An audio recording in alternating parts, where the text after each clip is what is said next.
जय श्री कृष्णा। आज जानकारी लेकर आए हैं मंत्र जाप के ऊपर। जैसे कि बहुत सारे साधकों के मन में ये विचार होगा कि मंत्र जाप कैसे काम करता है, मंत्र की ऊर्जा जो होती है ये ऊर्जा किस प्रकार की होती है और कैसे साधक की सहायता करती है। तो जान लीजिए आज कि मंत्र जाप के लाभ कैसे होते हैं। मंत्र जाप जब आप शुरू करते हैं, जैसा कि हमने आपको बताया है कि मानसिक जप करना चाहिए, लेकिन बहुत सारे साधक ये नहीं जानते कि मानसिक जप शुरुआत से करना उतना ज्यादा लाभ नहीं देता जितना साधना के कुछ दिनों के बाद देता है। जैसे कि जो नए नए साधक होते हैं उन्हें मानसिक जप करने की आवश्यकता नहीं है, वो चाहे तो बोलकर जप करना सीखें, जिससे कि वो मंत्र को अच्छी तरह से उच्चारण कर सकें।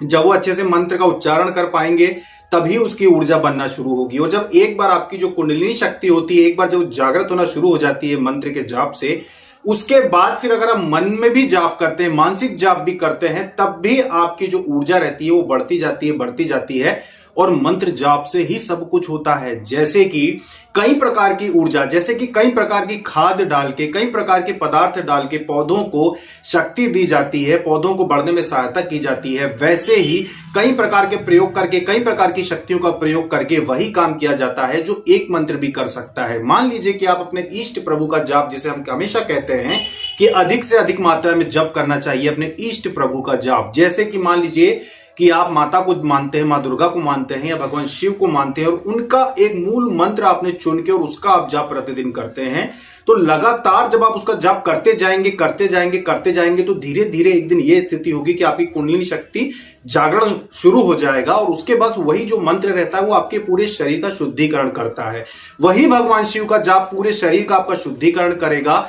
उसके बाद वो जो जाप का फल होता है वो चारों ओर अपने घर में फैलना शुरू कर देता है। उसकी जो शक्ति होती है, उसकी जो तपन होती है मंत्र जाप की, वो आपके पूरे घर में फैलना शुरू हो जाती है। और एक अकेला साधक अगर जाप लगातार करे तो उसका पूरा घर भी पवित्र हो सकता है। खास करके जो लोग मंत्र जाप करते हो, चाहे आप घर में हवन अभी ना करते हो, आप अगर मंत्र जाप कर रहे हैं तो आपके मंत्र की शक्ति बढ़ती जाती है, घर में एकत्रित होती जाती है। और लगातार जब ये जाप जो आपका बढ़ता जाता है तो इतनी आपकी ऊर्जा एकत्रित हो जाती है कि जिस भी दिन आप घर में हवन करते हैं, हवन करने वाले दिन आपकी यही ऊर्जा एक ही बार में घर से सारी नकारात्मकता को भस्म कर देती है। शुरुआत में लोग कहते हैं कि हमारे घर में लड़ाई झगड़े होते हैं, ऐसा हमको लगता है, लेकिन वास्तविकता ये है कि मंत्र जाप करने से लड़ाई झगड़े नहीं होते, बल्कि आपके घर में नकारात्मकता होती है, आपके घर में ऐसा प्रभाव, ऊर्जा का प्रभाव होता है, जैसी काली ऊर्जाओं का, ऐसी नकारात्मक ऊर्जाओं का प्रभाव होता है, जिसकी वजह से घर में चिड़चिड़ापन लोगों को होता है। लेकिन जो व्यक्ति फिर भी अपनी साधना बंद नहीं करता और अपनी साधना पूरी करता है, उसके घर से सारी नकारात्मकता भस्म हो जाती है। आप में से बहुत सारे लोग पढ़े लिखे होंगे, बहुत अच्छी उन्होंने एजुकेशन प्राप्त की होगी, लेकिन एजुकेशन जो होती है उसका मतलब ये नहीं होता कि आपने सब कुछ जान लिया। एक जो भौतिक ये जो एजुकेशन होती है ये अलग चीज होती है, और आध्यात्मिक जो ज्ञान होता है, जो शास्त्रों से प्राप्त होता है, जो ग्रंथों से प्राप्त होता है, ये अलग चीज होती है। क्योंकि जो भौतिक आप जानकारी, जो भौतिक ज्ञान आप देखते हैं, सीखते हैं, समझते हैं, वो that is only one part of education. वो सिर्फ भौतिक एजुकेशन होती है, भौतिक शिक्षा होती है, जो आप इस शरीर के लिए ग्रहण करते हैं, जो आप इस शरीर के लिए, इस दुनिया में आप आगे बढ़ने के लिए, इस दुनिया में आप काम करने के लिए, इस दुनिया में आपको अपनी एक स्थिति बनाने के लिए, एक जगह बनाने के लिए जरूरी है। तो वो सिर्फ एक ऐसी भाषा का ज्ञान है, कुछ ऐसी चीजों का ज्ञान है जो जरूरी भी होता है। बहुत सारे लोग ऐसा समझते होंगे कि जो आध्यात्मिक लोग हैं, क्या ये लोग जो हैं अंधविश्वासी होंगे या फिर ये अनएजुकेटेड लोग होंगे, पर ऐसा नहीं है। तो साधना करना बहुत जरूरी है। इसका इस बात से कोई लेना देना नहीं है कि कौन पढ़ा लिखा है और कौन नहीं पढ़ा लिखा है। साधना करना बहुत जरूरी है। जब आप मंत्र जाप करते हैं, मंत्र जाप की जो शक्ति होती है वो आपके पूरे घर का माहौल बदल देती है। सिर्फ इतना ही नहीं, जिस व्यक्ति की कुंडलिनी शक्ति मंत्र जाप की सहायता से जागृत हो जाती है, मंत्र जाप से जो अपनी कुंडलिनी शक्ति को जागृत करते हैं, जागरण तो तंत्र क्रियाओं से भी हो जाता है। बहुत सारे से प्रयोग होते हैं जिनसे कुंडलिनी शक्ति जागृत कर ली जाती है कुछ दिनों में, लेकिन उसका लाभ अच्छे कामों में नहीं होता। उन प्रयोगों में जिन शक्तियों का प्रयोग किया जाता है वो नीच योनि की शक्तियां होती हैं, जो सभी के लिए मुमकिन नहीं होता है और सभी लोग कर भी नहीं सकते। तो इसीलिए जो मंत्र जाप की शक्ति से, मंत्र जाप की ऊर्जा से जो अपनी कुंडलिनी जागरण कर लेता है, उसको ऐसी अलौकिक शक्ति प्राप्त होती है कि वो जहां भी जाता है, जिस काम में भी हाथ डालता है, उसे कभी हार नहीं होती। क्या आपने कभी ऐसे लोगों को देखा है? क्या आप कभी ऐसे लोगों से मिले हैं जो आए हों और आपके सामने आके खड़े हुए हों और उनको देखते से ही आप मोहित हो गए हों? जो लोग भी वहां खड़े होंगे, सभी के सभी लोग उनकी तरफ देखने लगते हैं, उनको नोटिस करने लगते हैं, उनके ऊपर सबका मन एकाग्र हो जाता है कि भाई ये कौन है। भले ही वो कोई बहुत प्रसिद्ध व्यक्ति ना हो, फिर भी अगर वो 10-20 लोगों के बीच में आके खड़ा हो जाए तो सबका ध्यान उसकी तरफ जाता है। उसका कारण होता है कि या तो उसकी कुंडलिनी शक्ति जागृत है, उसके साथ कोई देवी शक्ति मौजूद है, या फिर उसके परिवार में किसी ने कोई देवी को सिद्ध करके रखा है। ऐसे ही लोग जो होते हैं उनके साथ आकर्षण हमेशा चलता है। आपने बहुत सारे ऐसे लोगों को देखा होगा जो बहुत बड़े होते हैं, मतलब कि जिनने बहुत उच्च पद प्राप्त किया होता है अपने जीवन में, जिन्होंने बहुत सफलता प्राप्त की हुई होती है, लेकिन आप जानते नहीं है कि भाई ये कोई बड़ा व्यक्ति है या कोई बड़ा वीआईपी व्यक्ति, आपको पता नहीं है। लेकिन फिर भी जब वो आपके आसपास आके कहीं खड़े होते हैं तो आपका ध्यान अचानक से चला जाता है। उसका कारण क्या होता है? आपको नहीं पता कि ये क्या काम करते हैं क्या, लेकिन उनकी एक छवि जो रहती है कि उसको जैसे ही आपकी दृष्टि उनके ऊपर जाती है और आप उनसे आकर्षित होते हैं, उसका कारण होता है उनका साधक होना। ऐसे बहुत सारे लोग हैं जो कि बहुत उन्नत हैं, जिनके पास धन संपत्ति की कोई कमी नहीं है, लेकिन उसके बावजूद उन्होंने ऐसी ऐसी साधनाएं कर रखी हैं, ऐसी ऐसी साधना की हैं, जिनकी सफलता के बाद उनके अंदर सम्मोहन शक्ति जागृत हो जाती है और ऐसे लोगों के ऊपर सभी का ध्यान जाता है। तो इसीलिए जब जो भी कोई भी व्यक्ति मंत्र जाप करता है तो उसकी सोई हुई कुंडलिनी शक्ति जागरण शुरू हो जाती है। और कुंडलिनी शक्ति जो होती है, इसको आप कोई एक ऐसा मत समझिए कि कुंडलिनी शक्ति जो है वो सिर्फ आपके नाखून के जैसे, बाल के जैसे आपके शरीर का अंग है। नहीं, कुंडलिनी शक्ति एक प्रकार से कहा जाए तो एक बहुत बड़ी देवी है। वो एक ऐसी देवी है जिनको हमारा पूरा देश जानता है, उन देवी को।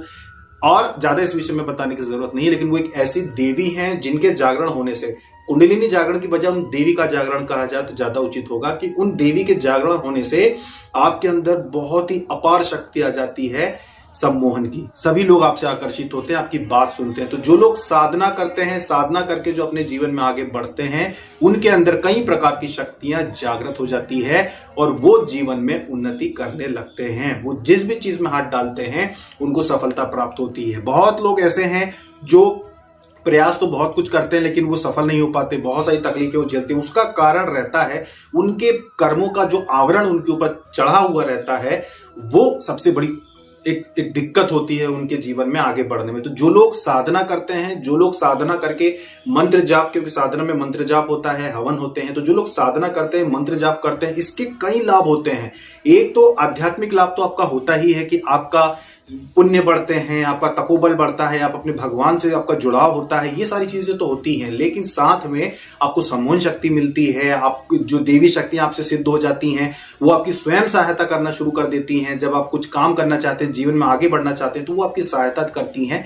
ये बहुत सारे लाभ मंत्र जाप की शक्ति से मिलते हैं। इसीलिए जो लोग मंत्र का अर्थ नहीं जानते फिर भी मंत्र जाप करते हैं, जो लोग अन्य धर्मों को मानते हैं और वो भी जब किसी मंत्र का मतलब नहीं जानते लेकिन वो उस मंत्र को जब जाप करते हैं तो उनको भी बराबर वैसा ही लाभ मिलता है जैसा एक ऐसे व्यक्ति को मिलता है जिसको मंत्र का पूरा अर्थ पता हो, जो मंत्र को समझता हो। उसको जो लाभ मिलेगा वही लाभ दूसरे लोगों को भी मिलता है। और विश्वास मानिए, मंत्र जाप का, अध्यात्म का पढ़े लिखे होने या गवार होने से कोई भी मतलब नहीं होता। एक बिना पढ़ा लिखा भी, जिस व्यक्ति को अपना नाम तक लिखते ना आता हो, वो भी अध्यात्म के मार्ग पे चल सकता है, और एक बहुत पढ़ा लिखा व्यक्ति भी अध्यात्म के मार्ग पे चल सकता है। बहुत सारे लोग ऐसे सोचते होंगे कि जो लोग अध्यात्म की बात करते हैं शायद ये लोग अनपढ़ लोग हैं या फिर ये अंधविश्वासी हैं, लेकिन ऐसा बिल्कुल भी नहीं है।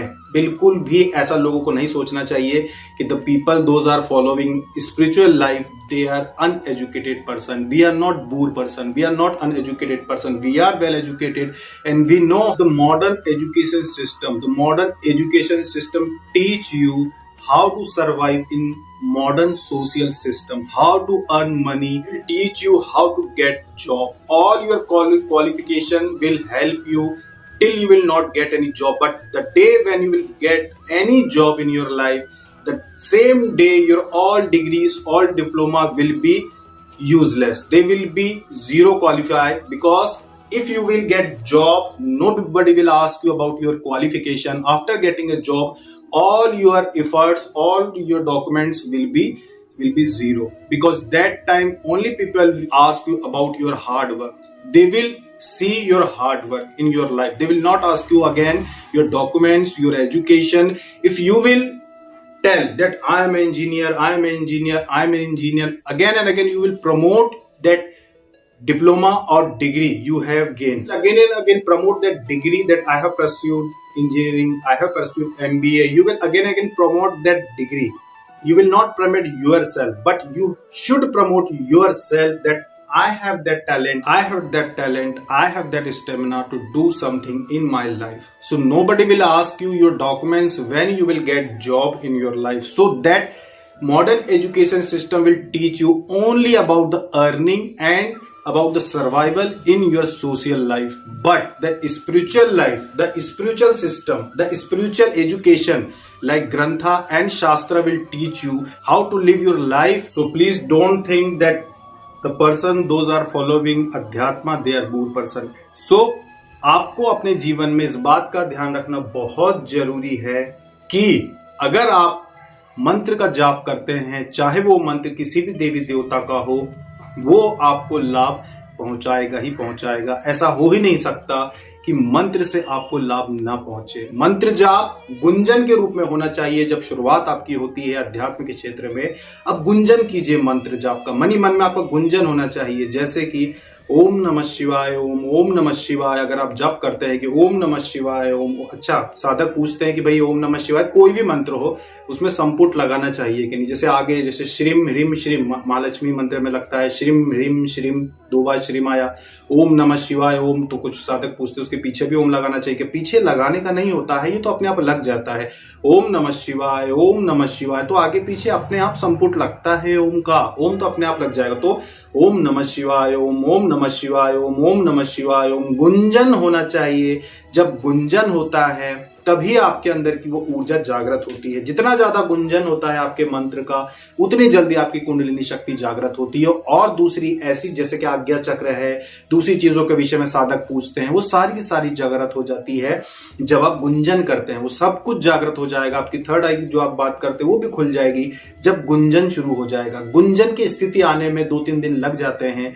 शुरुआत में जब साधक मंत्र जब शुरू करते हैं तो वो गुंजन करके मंत्र पढ़े या स्तोत्र पढ़े, 2-3 दिन में अपने आप आपके अंदर वो तपोबल बनना शुरू हो जाएगा। फिर आप अगर मन में भी मंत्र जप करेंगे तो गुंजन होगा, गुंजन आपका निकलेगा। पहले के समय में, जिस समय की ये बात है जब हमारे गुरुदेव जब छोटे थे तब समय की बात है, वो बताते थे कि उस समय जो मंत्र हुआ करते थे उस समय लिखे पढ़े हुए लोग नहीं होते थे ज्यादातर। तो उस समय ये होता था कि मंत्र बोलकर बताया जाता था कि इस मंत्र का जाप करो, और फिर वो जो मंत्र होता था उसको वो लोग जाप भी करते थे। दिन रात काम करते करते साथ में भजन बना लेते थे, छोटे छोटे भजन बना लेते थे मंत्रों के, और उन भजनों को दिन भर गाते रहते थे। तो मंत्र जाप भी होता रहता था, मंत्र जाप का भी लाभ मिलता था और उनका मन भी लग जाता था। तो ये जो गुंजन होता है ये बहुत महत्वपूर्ण होता है। एक मंत्र जाप से जो गुंजन जो ऊर्जा बनती है वो भी उतना ही लाभ देती है जितना एक स्तोत्र देता है, या चालीसा पाठ से जो गुंजन बनता है वो भी उतना ही लाभ देता है। इसीलिए पहले के समय में लोग भजन गाया करते थे जिसमें बार बार भगवान का नाम लिया जाए, तो उससे भी उतना लाभ बनता है, मिलता है, ऊर्जा उतनी ही बनती है। तो इसीलिए मंत्र जाप करने से, मंत्र जब आप जब करते हैं तो अपने आप आपकी शक्ति बढ़ती जाती है और वो सारी चीजें आपको प्राप्त होती हैं जो आप चाहते हैं। चाहे आप कुंडलिनी शक्ति जागृत करना चाहते हो, चाहे आप एकाग्रता बढ़ाने चाहते हो, आप जो भी अपने मस्तिष्क से जो भी आप आध्यात्मिक क्षेत्र में जानना चाहते हैं, सीखना चाहते हैं, वो सब कुछ आपको मिलेगा। लेकिन आपको सबसे ज्यादा जो ध्यान देना है वो मंत्र जाप पे देना है। विधि एक बार कमजोर हो तो भी चल जाता है, विधि सामग्री में अगर कोई कमी हो तो भी चल जाता है, लेकिन मंत्र जाप में कमी नहीं होना चाहिए। मंत्र जाप ज्यादा से ज्यादा होना चाहिए, दिन रात होना चाहिए, चाहे आप उसको गुनगुनाएं, चाहे आप बैठ के जप करें। मंत्र जाप ज्यादा से ज्यादा होना चाहिए। जिन लोगों की अभी साधना चल रही हो महालक्ष्मी की, वो लोग भी इस बात का ध्यान दें कि आपका मंत्र जाप दिन भर होते रहना चाहिए। आप माला लेके जब बैठते हो तब अलग बात है, बिना माला के भी आपका मंत्र जाप होता रहना चाहिए, उससे से ज्यादा लाभ आपको मिलेगा। तो ये थी मंत्र जाप के ऊपर थोड़ी सी जानकारी कि मंत्र जाप करेंगे तो कुंडलिनी शक्ति भी जागृत हो जाएगी और जो कुछ भी आप अपने परिवार में चाहते हैं, नकारात्मकता दूर हो जाए, सुरक्षा हो जाए, सब कुछ आपको प्राप्त हो जाएगा सिर्फ एक मंत्र जाप करने से, जो भी आपके इष्ट प्रभु का मंत्र जाप होगा। तो ये थी जानकारी मंत्र जाप के ऊपर। अभी तक के लिए इतना ही। जय श्री कृष्णा।